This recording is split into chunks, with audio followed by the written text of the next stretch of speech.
Hi, everybody. Thank you very much for volunteering to be a retreat leader for the sophomore retreat this year. The theme is mercy, and we'll be doing a little bit more with you around that theme as we move forward. But this is module number 1 for you as a retreat leader, so that those of you who couldn't make the retreat meetings during X period are still able to lead with us.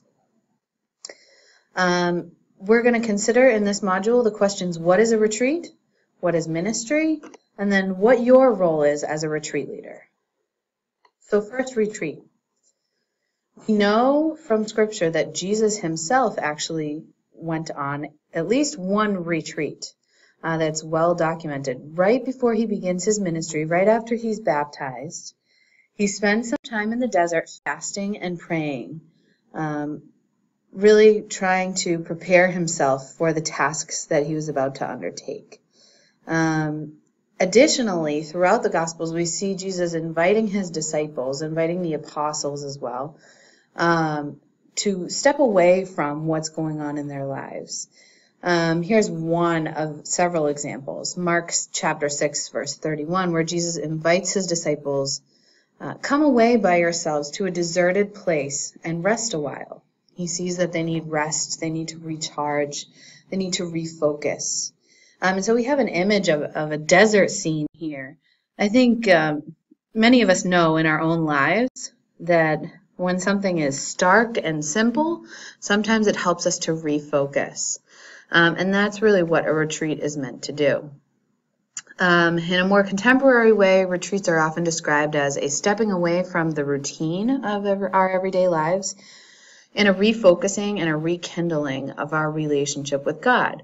And so that's really how we should view this experience. And even though it's at school, even though we have, bells ringing throughout the day, students are not in class, they're dressed down. As you know yourselves, it's a little bit of a different feel. So it is a stepping away from the routine. And it will be hopefully a refocusing on God and especially the mercy of God. Now, what is ministry?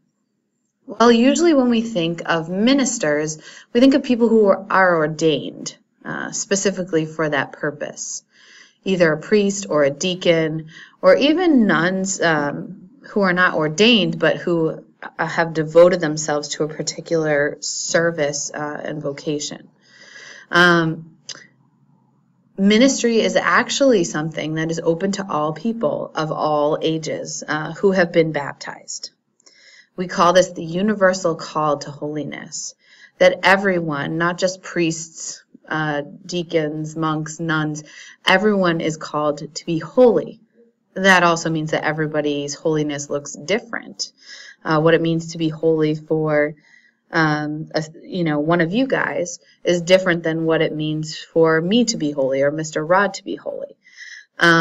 What that holiness looks like is a little bit different for each one of us, depending on our vocation, depending on our gifts. Second Vatican Council really promoted this universal call to holiness, and one of its documents is called Lumen Gentium, which is where this quote is from. Lay men and women are called by God to contribute to the sanctification of the world from within, like leaven. This universal call to holiness, we're asked to minister, to be holy, but to also serve others in the world from within. We're very different than priests, monks, and nuns, and deacons even, in the fact that we have jobs, we're in school, we have families, we have brothers and sisters, or whatever it might be, that we are in the midst of at all times. And we're called to be holy in this environment and to serve others in this environment. Ministry can never be thought of, though, as our own thing. It's always a participation in the ministry of Christ. And we receive this call at baptism to be priests, prophets, and kings, to unite ourselves to the mission of Christ in service to others. So we're just going to highlight this threefold ministry of Christ that we are invited to at baptism. So first, to be priests.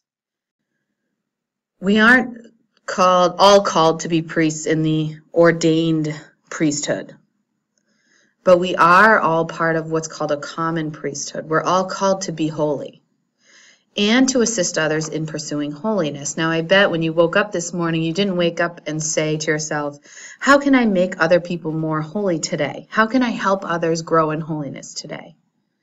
But we're called to that. So this certainly can be applied to a retreat ministry, right? How can we help those who are going to be on the retreat, as well as fellow leaders, co-leaders? How can we help them to grow in holiness? And how can we increase our faith and prayer and pursue holiness? And then the call to be prophets. We're called to share the good news of Jesus Christ with the world, even when it's difficult, and even especially when it's most difficult. Maybe to stand up for what's right in situations of injustice. Maybe to show compassion and mercy, to reach out to others who are in need.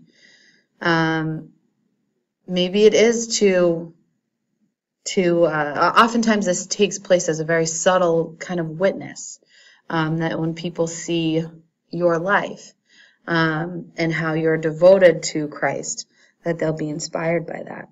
So we're called to be prophets, and we're called to be kings. And this isn't in a corrupt, kind of greedy sort of notion of king. This is sort of a pure, true sense of what a king should be, and that is one who cares for his or her subjects or cares for those around them. So we're called to be kings, not in being selfish and powerful and corrupt, but in that we are called to care for others. And being a retreat leader, we do this even just very simply by listening to people around us. So caring for others is also part of our ministry. We unite ourselves in these ministries to the mission of Christ. We never do it independently. We never do it on our own. But we seek to promote the gospel in all that we say and do. This comes out of, this goes along with a document that I just wanted you to know about. It's from 2005. It was written by the United States Conference of Catholic Bishops. It's actually a statement called Co-workers in the Vineyard of the Lord. And it refers to a parable in Matthew chapter 20 where a vineyard owner is calling people, workers, to go into his vineyard. And so that's what inspires this here. You too go into my vineyard, he says. He has people who he's already commissioned to work in the vineyard. Maybe we could consider that to be the official ministers, priests, deacons, nuns, whatever, more formal people who have been called to a vocation of holy orders or religious life. But then he calls others into the vineyard as well. And so this document's really trying to underscore what becomes known as lay ecclesial ministry, that lay people like you and I can minister as well. And so we minister by participating in Christ's mission in whatever capacity we are needed or called. So the capacity that you are needed for and called to for this week or so is retreat ministry. Here's the deal. We already know God works with our gifts. God uses our talents. You, as you are right now, have something to give. You don't have to be perfect in order to lead somebody on retreat. We all have our weaknesses. We all have our brokenness. We can use our imperfections to promote the mission of Christ. We can use our struggles.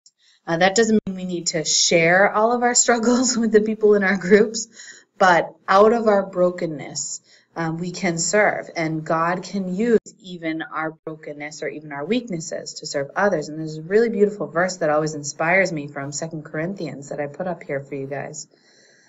This is God saying, "My grace is enough for you. My grace is sufficient for you, for power is made perfect in weakness. This is St. Paul interpreting God's message here. That when we are at our weakest even, that's when we know that we are most in need of God's help. And when we know we're most in need of God's help, we're more likely to reach out to God for that help. And when we reach out to God for help, we're better off than if we tried to go it alone. So don't feel as though you have to be perfect. Reach out to God for guidance and help, and you can be a wonderful minister on this retreat.